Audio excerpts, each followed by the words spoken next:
저는 30대 초반의 여성이랍니다. 남편과는 지인의 소개로 만나서 결혼했어요. 우리 남편, 남들이 볼 때 그다지 특출한 사람은 아니었지만 저는 착한 성격 하나 보고 이 사람을 선택했답니다.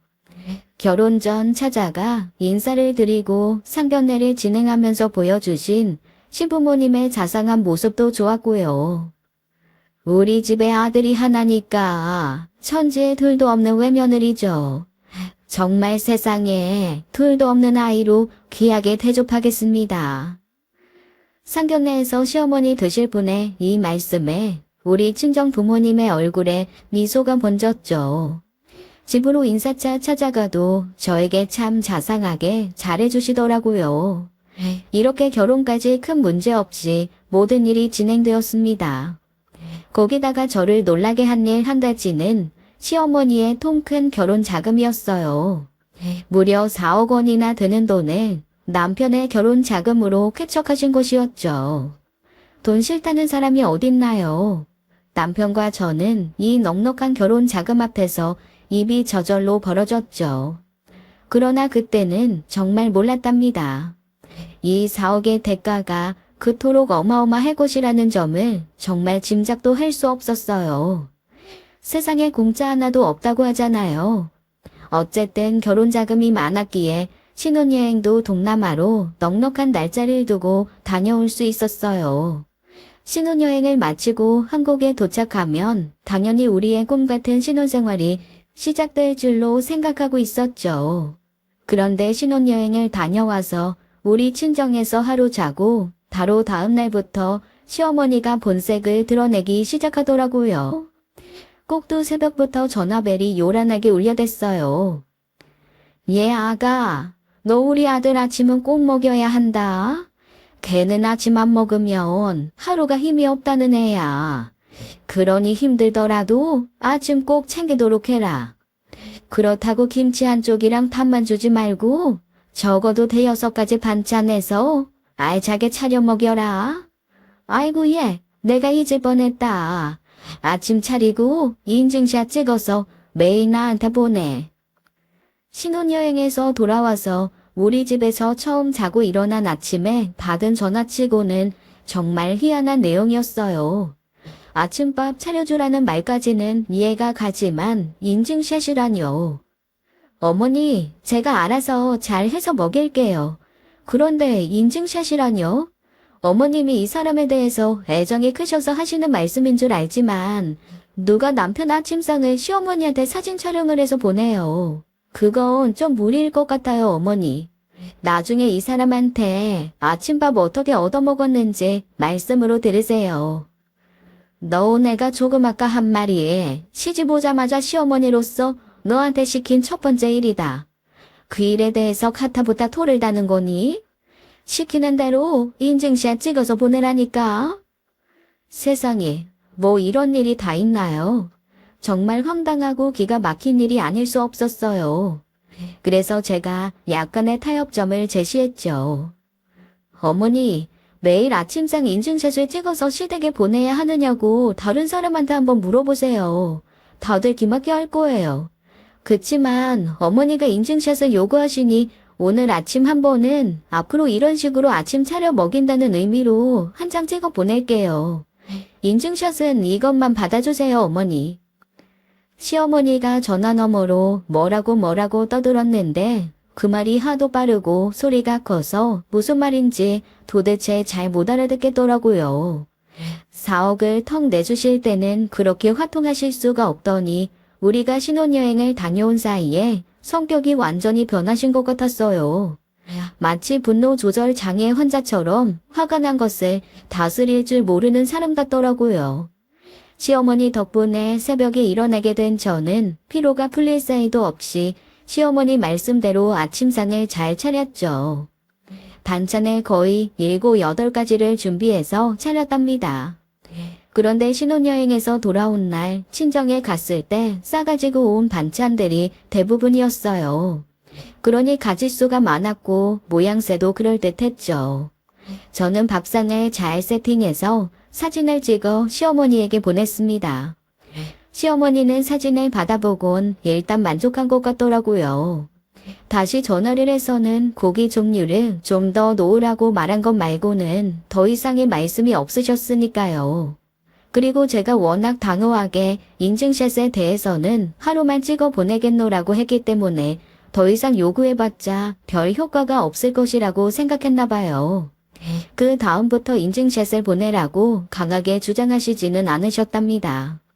이렇게 해서 아침상 인증샷에 대해서는 우선 저의 승리로 끝났다고 생각했죠.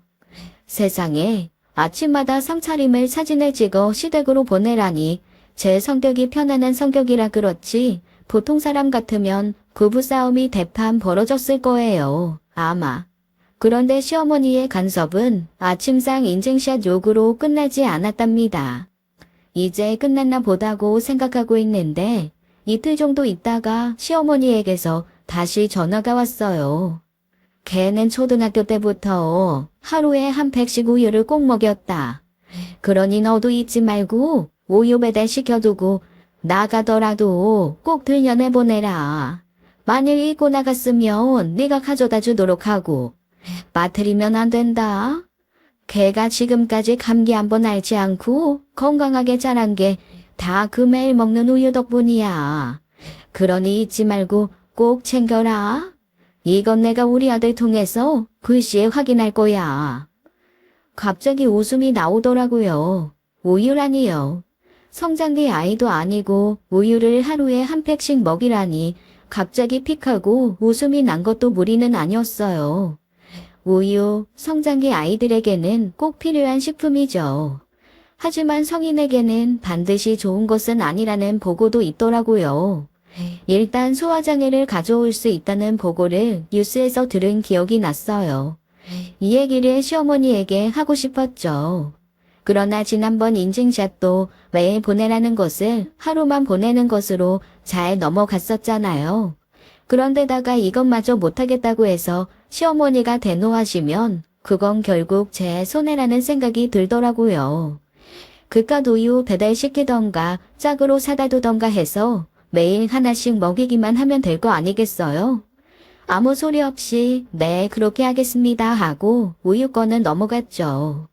단 이 두 가지 사건으로 저는 시어머니가 보통 시어머니가 아니라는 것을 알 수 있었고 결혼 생활이 앞으로 험난할 것임을 예상할 수 있었답니다.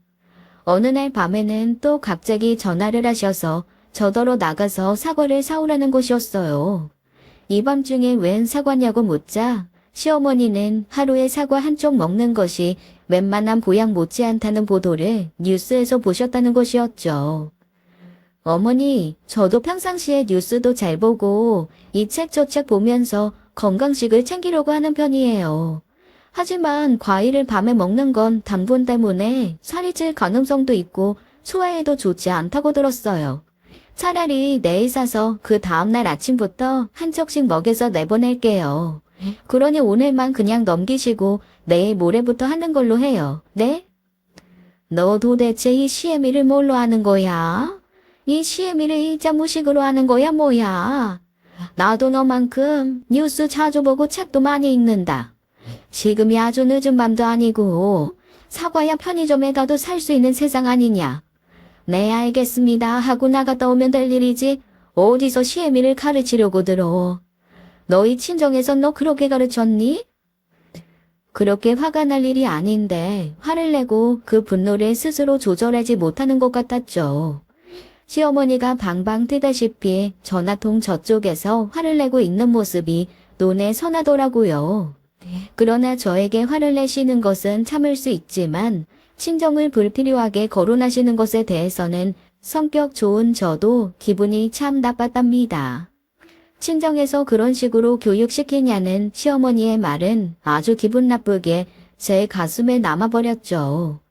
그리고 시어머니는 당장 사과 사러 나가지 않는다고 전화를 끊지도 않고 계속 저를 야단치시는 거였어요. 여전히 과다하게 화를 내면서 빠른 말투에 큰 목소리 알아들을 수가 없었죠. 우리 시어머니 정말 장난 아니죠? 아까도 말씀드렸지만 결혼 생활 앞으로 정말 험난할 것 같은 느낌이 드네요. 아무튼 귀가 아프도록 시어머니의 화가 난 목소리를 듣고 난 다음 날 집에 손님이 찾아왔답니다. 바로 남편의 여동생인 시누이였어요. 시자가 들어가는 사람들에 대해서 한국 여자들이라면 누구나 경계심이 발동할 거예요. 시누이가 우리 집에 오겠다는 전화를 했을 때 저 역시 그랬답니다. 그래서 또 시누이 입을 통해 시어머니에게 뭔가 꼬투리 잡힐 일이 생길까 봐서 집안 청소부터 시작해서 음식까지 신경 써서 시누이를 맞이했죠. 시누이는 남편보다 2살 아래였어요. 저와는 동갑이었답니다. 나이가 동갑이라서 그런지 세상을 보는 시각이나 취미 등이 저와 비슷하더라고요. 이 얘기 저 얘기 하면서 처음에 가졌던 경계심이 사라졌죠.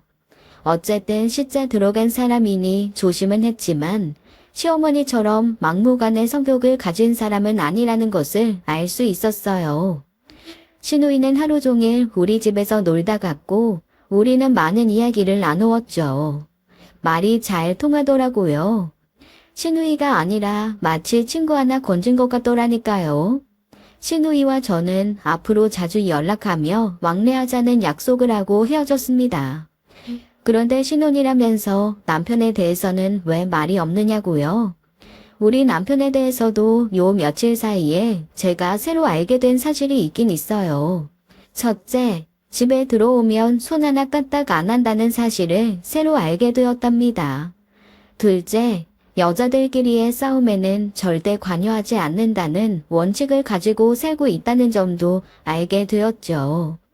시어머니와 제가 전화로 얘기할 때 바로 옆에서 제 말을 들었으니 서로 의견이 합치되지 않고 있다는 것을 알 법도 한데 남편은 전화가 끝나도 무슨 일이냐는 말 한마디가 없더라고요. 성격이 평범하지 않은 시어머니의 무관심한 남편. 정말 저를 괴롭게 만드는 콜라보였어요. 요즘 남자들 중 누가 옷을 벗은 곳에 그냥 두고 양말도 벗어서 그 자리에 두고 누워버리나요? 그런데 남편은 마치 어린아이가 한 명 있는 것 같이 행동하더군요. 아침에는 옷 하나도 자신의 손으로 챙겨 입지 못하고 일일이 저를 시켜 옷을 찾게 했어요. 그리고 저녁 퇴근 후에는 옷도 벗은 자리에 그냥 두고 양말도 벗어서 그냥 두고 가방까지 현관 앞에 그냥 놓아버린 채 누워버리는 곳이었죠. 그리고 먹고 싶은 것까지 저를 시켜 사오라고 하더라고요. 자신의 일신에 관한 일을 누군가 대신 해주는데 아주 익숙해 있는 것 같았어요. 나 오늘 회식에서 고기를 좀 먹었더니 배가 더 고르게. 요구르트 좀 사다 줘. 직접 사다 먹어. 자기가 무슨 어린애야? 그런 것까지 나한테 시키게. 남편은 눈을 동그랗게 뜨고 저를 쳐다보더라고요. 마치 당연한 것을 요구하는데 왜 뒷말이 따라 나오느냐는 표정이었습니다. 남편에 대해서 지금은 여기까지만 말씀드릴게요. 아무튼 시어머니가 매일 전화를 걸어서 이래라 저래라 하고 남편은 마치 어린애 하나를 키우는 것 같고 결혼 초부터 연애와 결혼이 이렇게 다르다는 것을 뼈저리게 깨닫는 시간이 흘러갔어요. 그렇게 쉽지 않은 몇 달이 흘러 추석이 되었고 저는 시댁으로 이틀 먼저 오라는 명령을 받았답니다. 할 수 없이 이틀이나 먼저 시댁으로 가야 했어요. 이틀이나 먼저 가서 추석날 손님 맞을 준비를 하느라고 종종 걸음을 쳐도 남편은 유치원생이나 초등학생처럼 몇 시간에 한 번씩 나와서 먹을 것을 달래서 들고 들어가서는 TV만 보는 것이었어요. 만화 영화는 왜 안 보나 몰라요. 진짜 애들 보는 만화 안 보나 싶어서 슬쩍 들여다보니 만화는 아니고 웬 폭력물을 열심히 보고 있더라고요. 뭐 이미 명절에 조금이나마 같이 움직여줄 사람이 아니라는 것을 잘 파악했기에 싸우더라도 집에 가서 싸우자 싶어서 일단은 그냥 두었답니다. 생선 좀 맛있겠다. 노릇노릇하니. 만화 집어먹을 거야. 아, 그거 말고 이걸로 먹어. 이게 도톰하고 맛있어 보이잖아. 자기야, 해보세요. 뜨거. 그리고 이게 뭐야. 생선전을 왜 뼈가 씹혀. 그거야 일부러 지금 막 붙여서 채반에 올려놓은 것을 주었으니 당연히 뜨겁죠. 그리고 뼈 부분에 포를 대면서 뼈까지 묻어온 생선살을 붙여 놓은 것을 역시 일부러 주었기 때문에 뼈가 씹혔던 것이고요.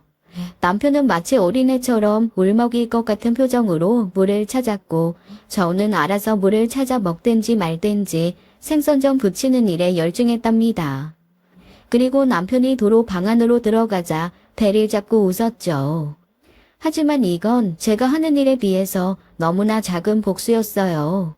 시어머니는 제가 도착하자마자 앉지도 않았는데 어마어마한 식재료들을 제 앞에 펼쳐놓으며 이게 다 제 할 일이라고 하시더군요.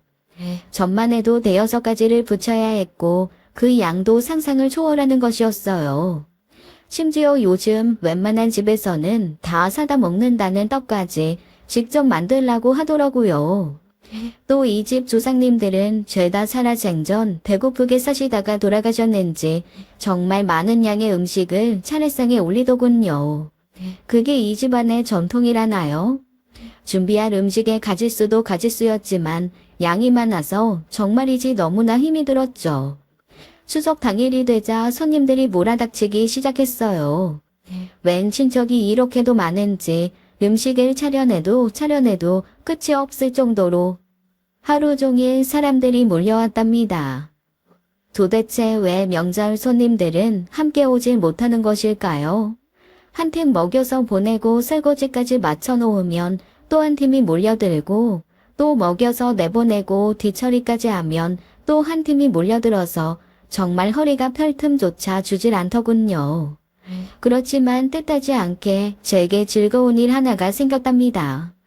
손님들이 방에서 환담을 나누는 사이에 제가 너무나 지쳐서 잠시 작은 방에 늘어져 앉아있는데 갑자기 시누이가 방 안으로 급하게 뛰어 들어오더라고요. 그러면서 갑자기 저더러 옷을 갈아입으라고 하는 거예요. 저는 시누이가 하도 서둘러대니까 영문도 모른 채 옷을 갈아입었죠.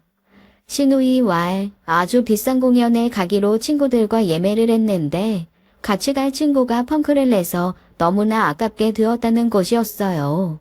비싸서 그냥 버릴 수도 없으니 저더러 얼른 같이 가자는 것이었죠.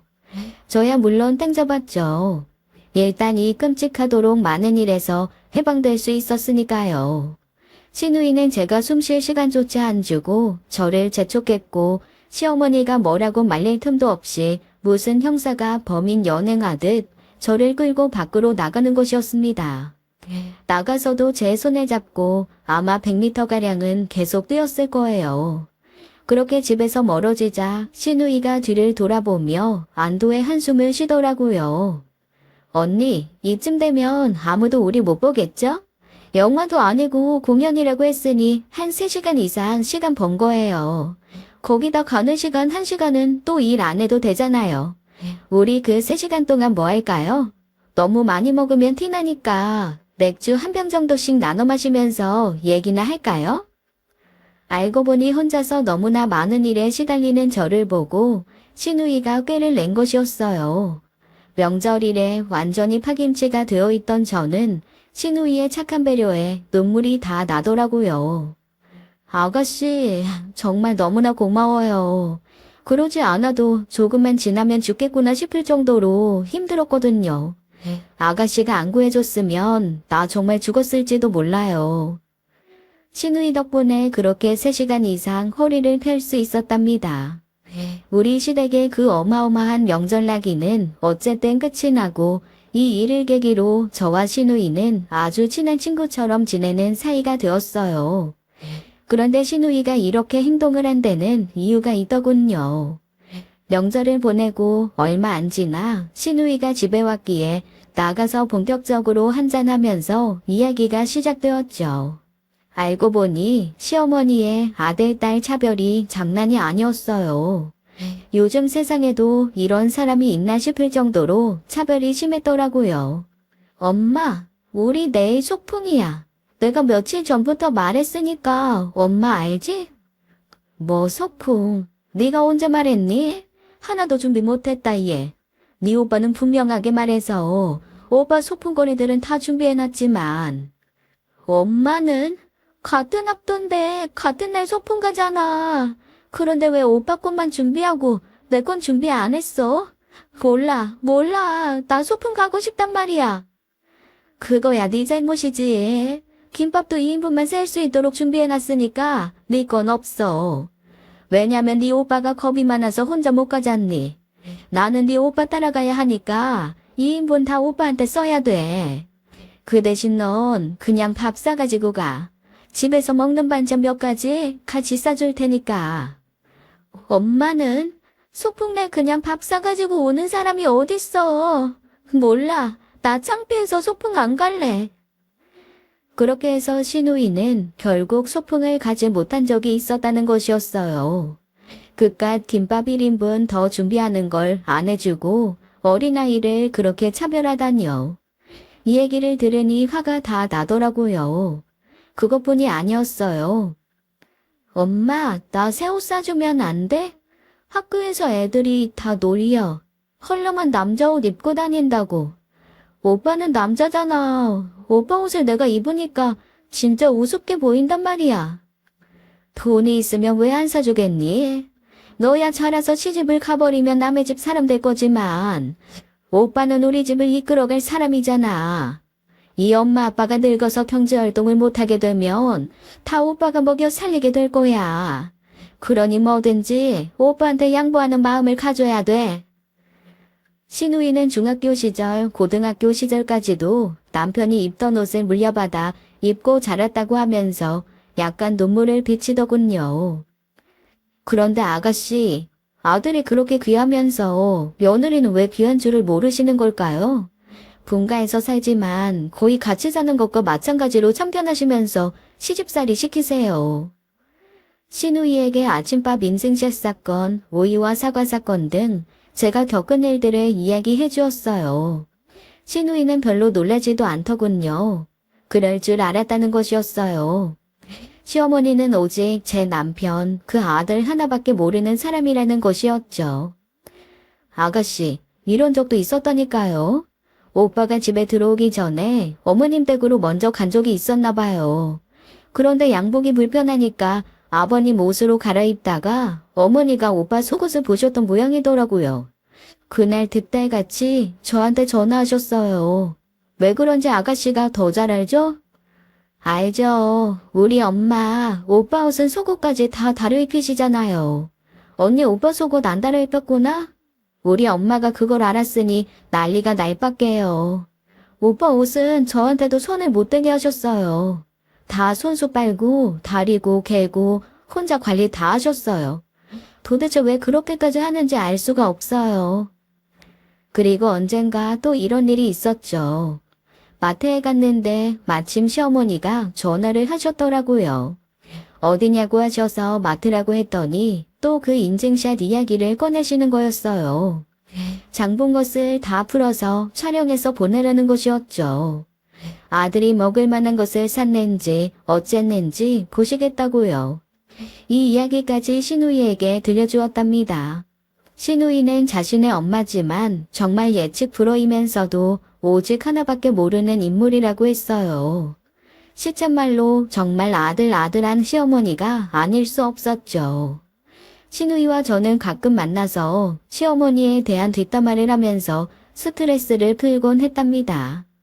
시어머니는 지치지도 않고 매 전화로 아니면 불시에 찾아와서 시집살이를 시키고 남편은 싸움이 나건 말건 관심도 없었죠.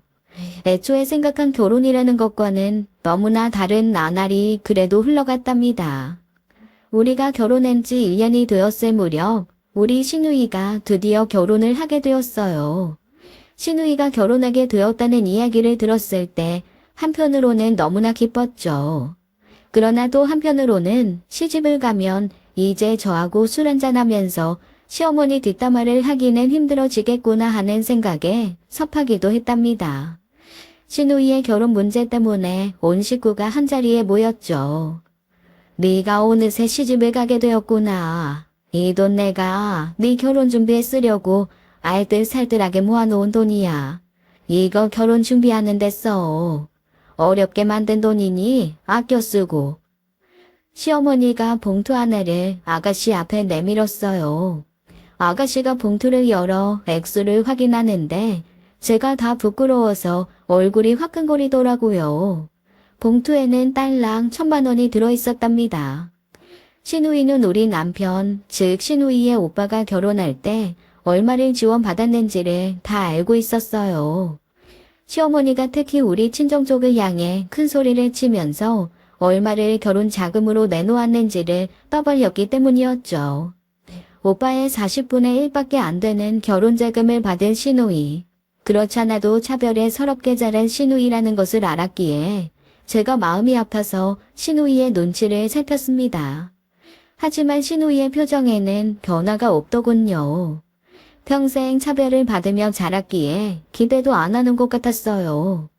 비록 아들과 비교할 때 말도 안 되는 액수의 결혼 자금을 내놓았지만 아가씨가 별 문제를 삼지 않았기 때문에 여기까지는 집안이 조용했어요. 그런데 시어머니가 술을 홀짝홀짝 마시기 시작하셨죠. 제가 생각하기에도 적지 않은 술을 마신 시어머니가 갑자기 신세 한탄을 시작하더군요. 우리 아들 말이야. 그 정도면 좋은 혼처에 결혼시킬 수 있었을 텐데 말이야. 내가 아주 후회만급이야.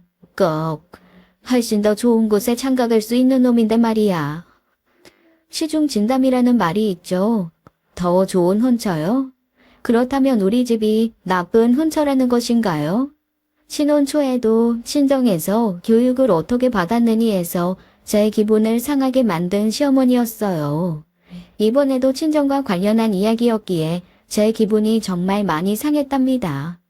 제 기분은 이렇게 완전히 상해버렸고 시어머니는 이어서 또 한 사람의 기분을 망쳐버리는 망언을 하시고 말았어요. 장가 미천이라도 더 보태줬어야 했는데 그건 못해줘서 그것도 마음에 남고 말이지. 아무튼 난 아들에 대해서는 미안한 게 너무나 많다니까. 이 말에는 차별에 익숙해진 신우이의 표정도 확 달라졌답니다. 아들의 결혼 자금으로 4억을 주었으면서도 자신에게는 1,000만 원만 건네는 엄마라뇨. 그것도 그냥 참고 넘기려는데 장가 미천을 거기서 더 보태주었어야 한다니 얼마나 기분이 상했겠어요. 결국은 신우이가 폭발했죠. 엄마, 평생을 오빠랑 나 차별하더니 오빠는 4억이고 나는 1,000만 원 줬어요. 40배 차이예요, 40배. 그러면서도 오빠 결혼 미천 더 해줬어야 한다고 생각하는 거예요? 도대체 나는 뭐예요? 1,000만 원 주고 엄마가 아무 말 안 했으면 그냥 넘어갔을 거예요. 이 1,000만 원도 오빠 줘버릴까요? 얘가 지올케 하고 어울려 다니더니 애미한테 대드는 버릇을 배웠나? 이게 무슨 짓이야. 엄마 모처럼 기분 좋게 술 마시고 취하는 중인데. 나 초등학교 다니던 시절부터 연필도 오빠가 쓰고 남은 몽당 연필만 쓰면서 학교 다닌 사람이에요. 공부요? 오빠에 비하면 내가 더 잘했죠. 나 대학 보내줬어요? 내가 고학해서 간신히 2년제 마쳤어요. 단 한 푼이라도 대학 등록금에 보태라고 한 적 있느냐 말이에요. 아니 내 돈 내 맘대로 쓰겠다는데 네가 건방지게 웬 참견이야 참견이. 정말 네가 네 옳게 하고 어울리면서 안 하던 짓을 다 몰아서 하는구나. 자꾸 저하고 어울려 다니면서 나빠졌다는 말씀을 하시니 그렇지 않아도 친정을 언급해서 기분이 상했던 저 역시 신우이처럼 폭발하고 싶었답니다. 엄마, 나 몽당 연필 써도 괜찮고 대학교 고학해도 불만 없었을 거예요. 단 그게 집안이 어려워서 오빠나 나나 똑같이 그랬다면 말이죠. 그런데 문제는요. 한 사람은 넘치게 받고 한 사람은 남의 집살이 하는 것처럼 자랐다는 게 문제라는 거라고요. 1,000만 원이요? 저 감사하게 받으려고 생각하고 있었어요. 오빠한테 4억 주신 거 불만 없었어요. 문제는요. 액수가 문제가 아닌 거예요. 도대체 오빠랑 제가 뭐가 그렇게 달라서 그렇게 일생을 차별하시는 거예요? 똑같이 엄마가 낳은 자식이잖아요. 신우이는 아주 이 기회에 서러웠던 일을 다 털어놓으려는 것 같았답니다. 저는 속으로 잘한다 잘한다 하고 응원하고 있었죠. 이때 우리 남편의 진가가 나타났어요. 아슈, 꼬리, 아씨, 꼬리는 아니잖아, 이 지식들. 축구를 어떻게 배운 거야, 도대체? 다시 슛! 정말 축구 못 봐주겠네. 저건 감독님이 잘못 가르치고 있는 거라니까. 참 제때 제대로 활약하고 있는 남편이었어요. 이 와중에 TV가 눈에 들어오는 것부터가 이상한 것 아닌가요? 도대체 유치원생만큼도 분위기 파악을 못하는 남편 때문에 오히려 제가 다 부끄럽더라니까요. 오빠가 이렇게 멍청한 짓을 하고 있는 중에 신우이는 이제 할 말을 다 했는지 눈물을 닦으며 일어서더라고요. 엄마, 나 이제 이 집에 다시는 발 안 들여요. 이걸로 엄마랑 내가 보는 일이 마지막이면 좋겠어요. 제가 저축한 돈으로 결혼할게요. 2천만 원 오빠 군것질 값으로 주세요. 그리고 결혼식장에도 오시지 마시고요. 엄마 없는 셈 칠 거니까. 그럼 못 만나더라도 만수무강하세요. 안 오면 누가 무서워한다디? 잘 됐구나. 네 결혼식 날 그렇잖아도 나가봐야 할 모임이 있었는데 말이다. 시어머니는 말만 이렇게 하시는 것이 아니라 신우이의 결혼식에 정말 가지 않으려고 하셨답니다. 하지만 시아버지가 간절하게 설득하셨죠. 저도 거의 빌다시피 참석은 하시라고 말씀드렸고요. 철없는 남편만 여동생 결혼식에 엄마가 가건 말건 무관심으로 일관했죠. 그렇게 끌어모시다시피 결혼식에 모셔갔답니다. 그런데 정말로 결혼식에 참석만 하고 휙하니 가버리시더라고요. 원래 결혼식이 끝나면 혼주가 하객들을 일일이 찾아다니면서 인사를 하잖아요. 그런데 우리 시어머니는 예식이 끝나기가 무섭게 어디론가 사라져버린 거예요. 신부인 신우이는 줄곧 허사한 미소로 하객들을 접대했지만 드레스를 벗고 예복으로 갈아입은 후에 화장실에서 울고 있는 것을 제가 목격하고 말았죠. 저는 아가씨를 다독거렸어요. 아가씨, 신부가 얼굴에 눈물 자국 나면 어떡해요. 일생에서 제일 예뻐야 하는 날이잖아요. 아가씨 착한 사람이잖아요. 울지 말아요. 비록 나이 동갑인 올케지만 내가 손윗 사람이에요. 오늘은 올케가 엄마다 이렇게 생각하세요. 네? 제가 열심히 남아 계신 하객들한테 인사하면서 다닐게요. 딸과 손절을 당해놓고도 시어머니의 아들 타령은 더욱 심해지고 있었어요. 당연히 저하고의 갈등이 깊어질 수밖에 없었죠.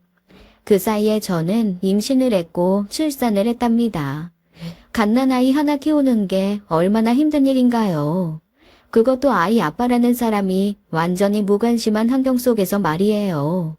그런데도 시어머니는 아랑곳 없이 말도 안 되는 요구를 계속하고 있었습니다. 신우이가 연을 끊자 아들에게 더욱 집착하는 것 같았어요. 저도 이제 신우이처럼 폭발하기 직전의 상태에 와 있었습니다. 이제는 아침상을 찍은 인증샷을 보내라는 정도가 아니라 내 아들 아침 저녁 먹는 거 모두 찍어서 보내라는 것이었죠. 말도 안 되는 일은 이것뿐만이 아니었답니다. 아기 목욕을 시키는 일에 남편더러 도와달라고 한 일이 있었어요. 남편에게 뭘 바라겠어요. 자기는 그런 일 못한다고 하더군요. 그리고 이 일을 시어머니한테 얘기했나 봐요. 시어머니가 마치 저를 잡아먹으려는 사나운 맹수처럼 밤늦게 우리 집에 들이닥쳐서 자기 아들에게 그런 일 시키지 말라고 삿대질까지 하면서 야단을 치시더라고요. 뭐? 우리 아들더러 애 목욕을 시키라고 했어? 개 손에 물 닿는 거 싫어서 세수까지 오래도록 내가 시켜서 키운 아이다. 그런 애한테 애 목욕을 시키라고 했다고? 너는 도대체 뭘 하러 시집을 온 거야? 남편 밥상 차려 인증샷 보내라고 해도 나 몰라라. 속옷 타려 입히라고 해도 그것도 제대로 안 하는 것 같지?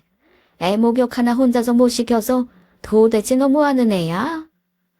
세수까지 오래도록 시켜서 키웠다니 그걸 도대체 자랑이라고 말씀하시는 건지 알다가도 모르겠더군요. 어머니, 저 사람 어린애 아니고 성인이에요. 이제 자식까지 본 사람이잖아요. 자식은 저 혼자 낳아요? 둘이 같이 책임져야 할 자식이에요. 제가 저 사람 회사에서 일하고 있는데 불러들여서 목욕 도와달라고 한 것도 아니잖아요.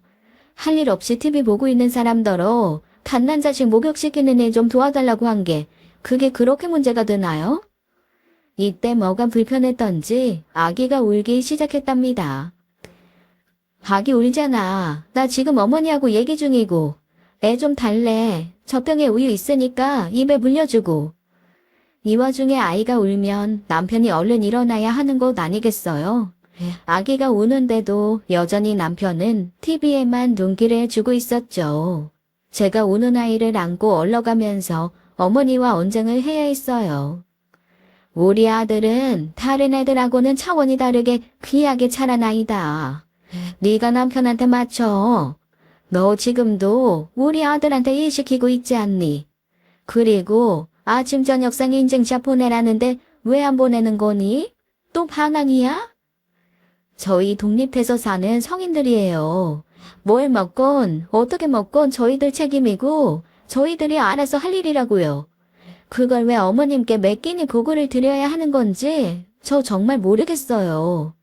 어머니 이렇게 하시려면 저 사람 결혼시키지 말고 데리고 사셨어야 옳아요. 근데 분명히 결혼시키셨죠? 그럼 아무리 사는 게 궁금해도 참으세요. 저하고 저 사람을 믿으시라고요.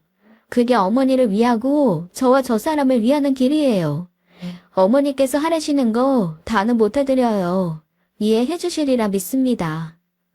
정말 저도 연을 끊겠습니다 하고 아이를 데리고 나가버리고 싶었지만 이렇게 이성적으로 어머니를 설득했죠. 어머니도 아이 키워보셔서 잘 아시잖아요. 아이 둘 키우실 때 아버님 드시는 음식 시조모님께 일일이 다 보고 드리셨어요? 그리고 애 둘 키우실 때 아버님 아이들 목욕시키는 거 한 번도 안 도와주시던가요? 아니잖아요. 어머니, 제발 내가 저만 한 때 어땠을까 하고 입장을 바꿔서 생각해 주세요. 시어머니는 화가 나서 씩씩거리며 거의 막말 수준으로 야단을 치더니 집으로 가버리셨어요.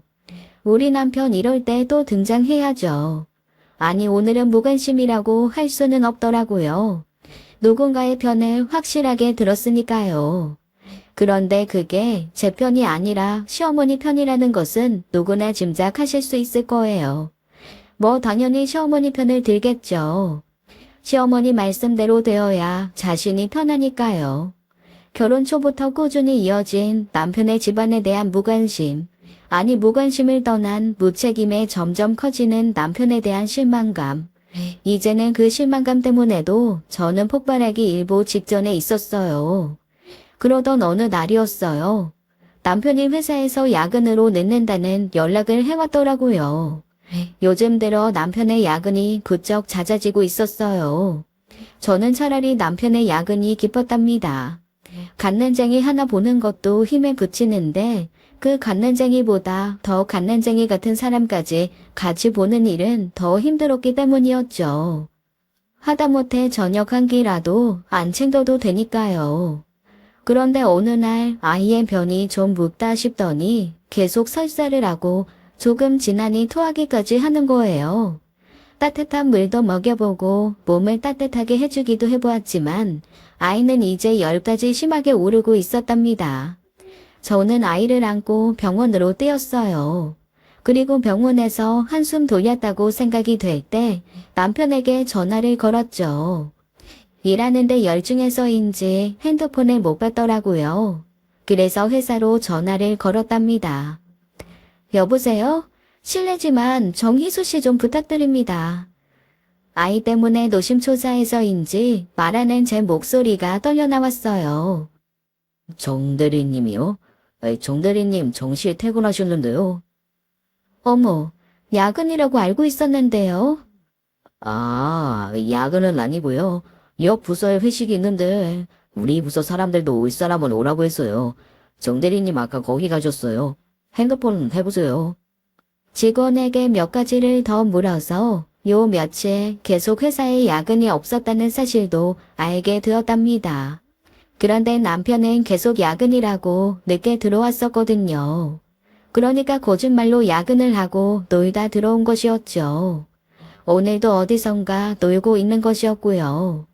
솔직히 결혼 후 오늘만큼 이혼이라는 단어가 구체적으로 머릿속에 스쳐 지나간 날은 없었답니다. 응급처치를 해서 어느 정도 안정된 아이를 안고 귀가했어요. 집에 가보니 남편은 아직도 집에 안 들어왔더라고요. 아이를 조심스럽게 눕히고 걱정스레 쳐다보고 있는데 남편이 귀가했습니다. 야근하느라고 힘들었겠네. 거기다 옆부서 회식까지 갔었으니 얼마나 더 힘들었겠어? 남편이 화들짝 놀라더군요. 그걸 어떻게 알을 거야? 혹시 내 집 밟았어? 갓난아이 키우느라고 5분도 시간 낼 틈 없는 내가 어떻게 당신 뒤를 밟아. 알려질 일은 다 알려지게 돼 있는 거야. 그래, 자기 자식 돌보는 게 그렇게도 싫어서 야근이라고 속이고 놀다 들어오는 거야? 당신은 아빠 될 자격도 없는 사람이야. 아니, 이 집안 식구로서 자격도 상실한 사람이라고. 나가. 내 눈에 더 이상 띄면 무슨 짓 할지 모르니까 나가라고. 좋게 말할 때. 제 분위기가 평상시하고 다르다고 생각했던지 남편이 아무 말 없이 제 눈앞에서 사라지더라고요. 보나마나 또 본가에 가서 시어머니한테 미주알 고주알 일러 바치겠죠. 아니나 다를까 다음날 새벽 우리 집 대문 앞이 떠들썩하더니 아들과 엄마가 함께 들이닥치더군요. 어머니, 분명히 자식 교육 잘못 시키셨어요. 이 사람 아버지 될 자격도 한 여자의 남편 될 자격도 없는 사람이라고요. 이 사람 그렇게 만든 거 어머님이세요. 어머님이 이 사람 이렇게 된데 100% 책임 있으시다고요. 어머니도 나가주세요. 여기 어머님 집 아니에요. 새벽부터 이렇게 떠들썩하게 쳐들어오시는 거 분명 실례죠. 얼른 그 귀한 아드님 데리고 제 집에서 나가세요. 저 분명히 말씀드렸어요. 어머니 역시 제 말투에 약간 겁을 먹는 것 같더라고요. 뭐라고 말을 하려는 것을 오히려 남편이 말리더라니까요. 두 사람은 그렇게 아무 말 없이 제 집에서 나갔답니다. 저는 한시라도 빨리 이혼하고 혼자 아이를 키워야겠다고 생각을 굳혔죠. 그러자니 이것저것 준비할 것도 많더군요. 아이는 빠르게 회복했고 저와 남편은 이제 서로를 투명 인간 취급하면서 지냈습니다. 시간은 또 무심하게 흘러서 어느새 새해가 밝고 설이 다가왔어요. 아직은 이혼을 하지 않은 상태니 제가 해야 할 최소한의 도리는 해야 한다고 생각했어요. 아이를 데리고 시댁으로 갔답니다. 시누이도 찾아오지 않는 설이었어요. 이번에도 시어머니는 친척들이 많이 오고 차례도 푸짐하게 지내야 하니 많은 음식을 준비해야 할 것이라고 하더군요. 하지만 이미 시어머니와 저의 감정의 골은 깊어질 대로 깊어져 있었어요. 게다가 저는 많이 다친 상태였답니다. 교통사고가 나서 양쪽 다리가 부러지고 오른팔이 부러지는 중상을 당했죠. 그런 제 꼴을 보고도 음식을 마련하라는 시어머니 사람인가 싶더라고요. 이런 상태로는 일은커녕 자세를 제대로 유지하고 앉아있기도 버거웠거든요. 어머니, 저 설이라 간신히 인사차 왔어요. 보시다시피 일하는 건 절대로 불가능하고요. 앉아 있는 것도 힘들어요. 인사만 받으시고 설 준비는 어머님이 하셔야 할 것 같아요.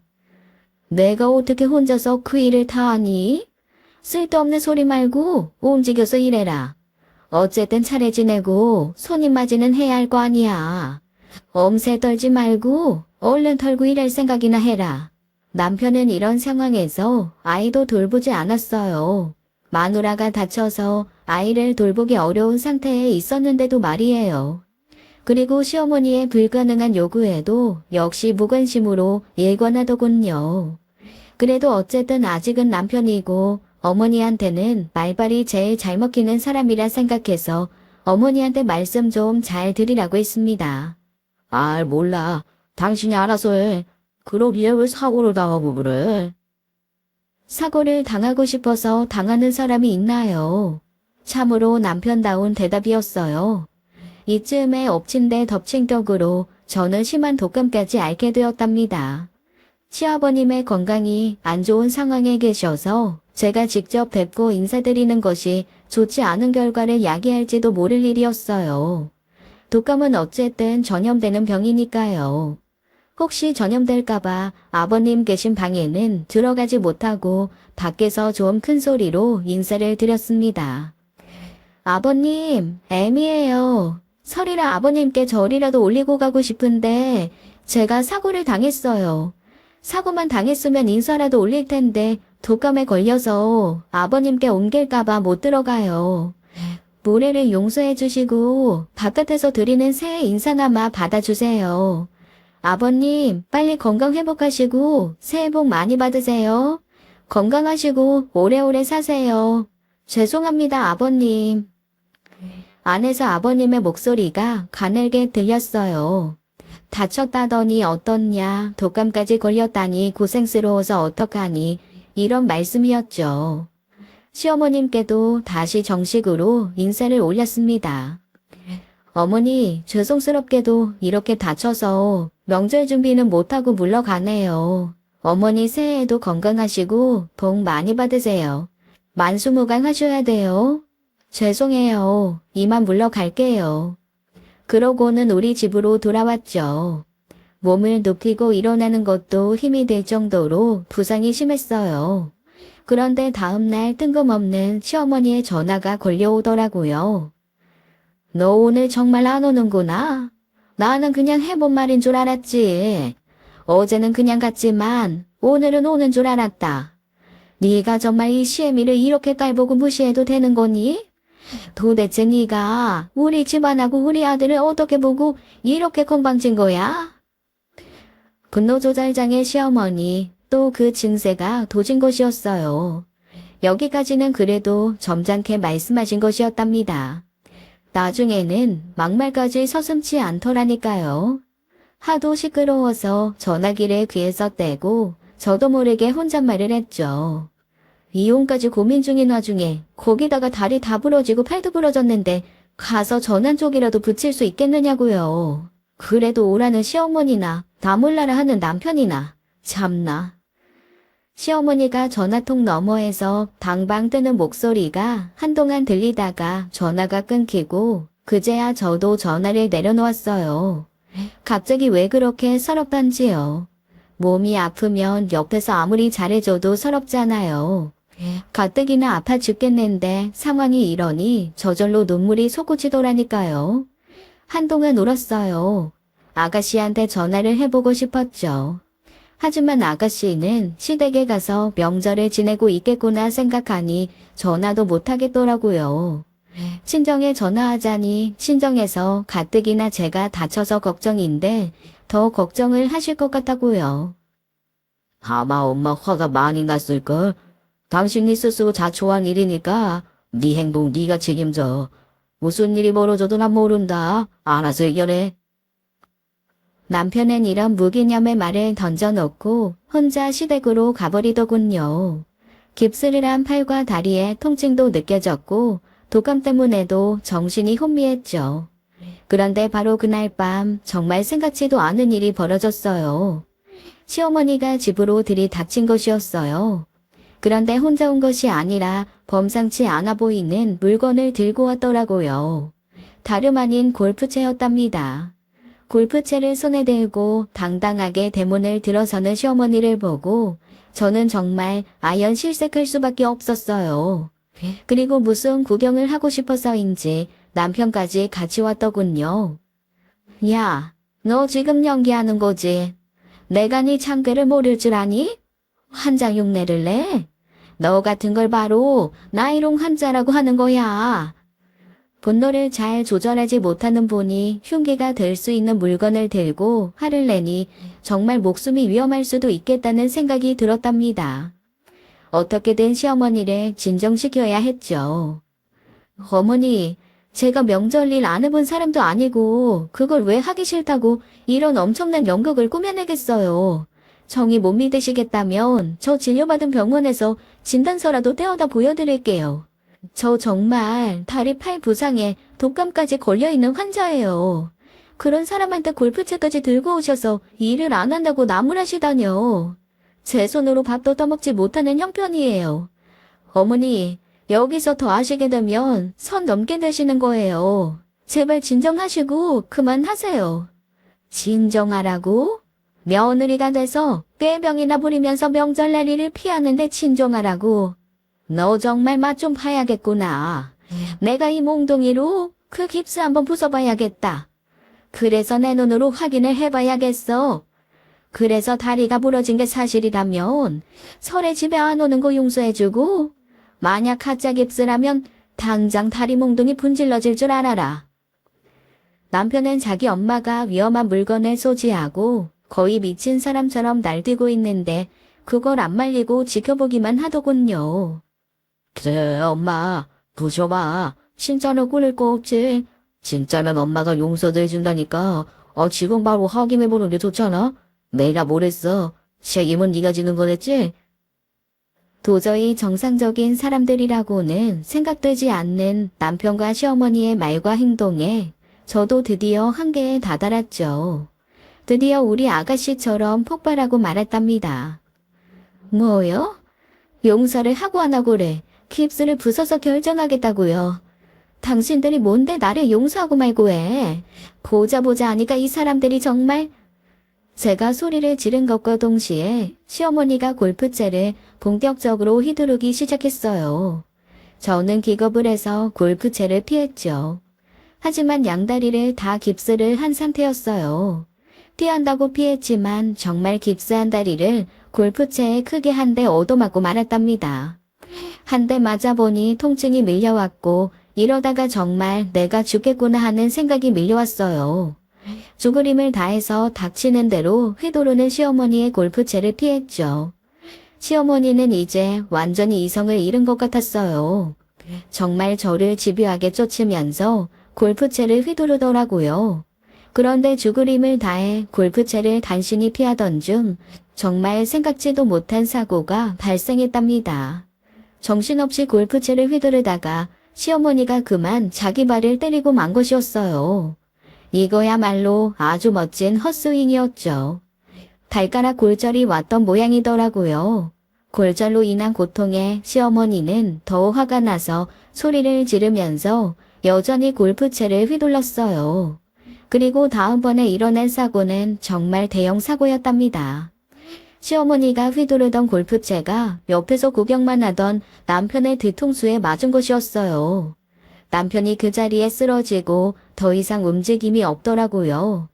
그때 마침 제가 아픈 것을 걱정하신 친정 부모님이 찾아오셨답니다.